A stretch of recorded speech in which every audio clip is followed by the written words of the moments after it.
Hi, this is Tricia. Today is May 27th, and here is the continuation of the Perfect Love Story, day 23. I had struggled with abdominal pain since I was around 12 years old.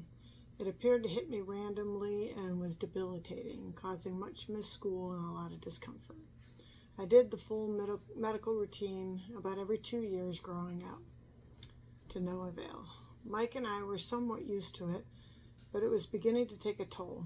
It had probably been about 4 years since doing anything other than the normal annual doctor visits when Mike asked me to do a full gamut again to try and find a solution. The episodes were getting worse, and it was starting to make him feel helpless, which is an awful feeling. I remember resisting a bit when he said he would need to move out of our home for a while because he just didn't want to continue living with my pain and watching me do nothing about it. Obviously, it was taking a toll. So I agreed. Someone mentioned a doctor that was a few hours from our home that had a reputation for being a fantastic diagnostician.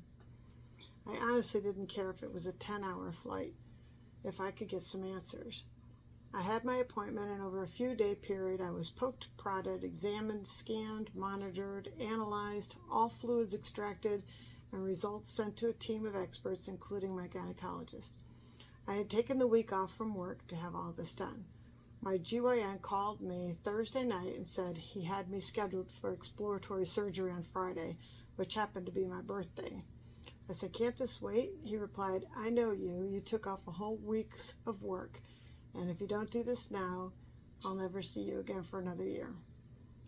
So Mike joined me at the hospital, and the consent paperwork indicated that this could require a full hysterectomy if things were as bad as expected. Mike and I discussed that we would not take that course regardless of what they found. We needed more time to process everything.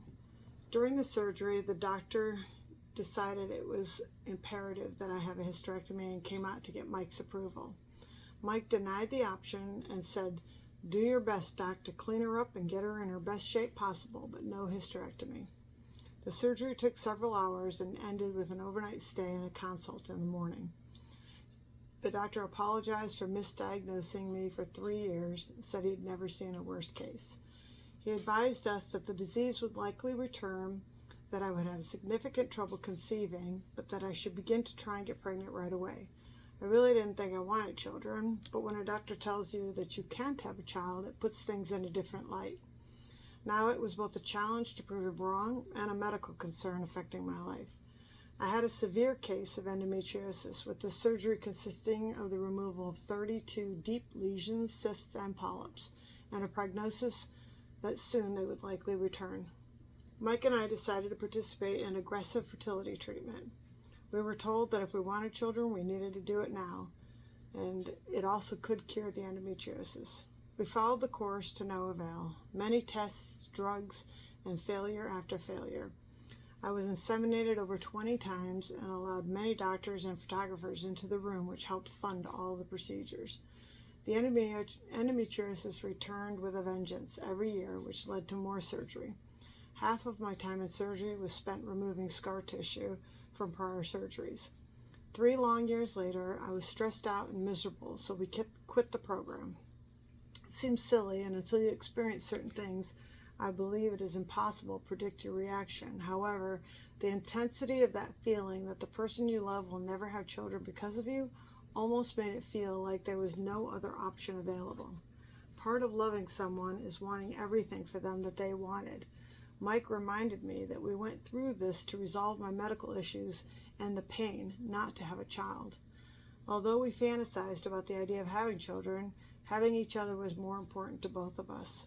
We wrestled with the issue for about a year, then we decided to pursue adoption. I hope you have a blessed day today.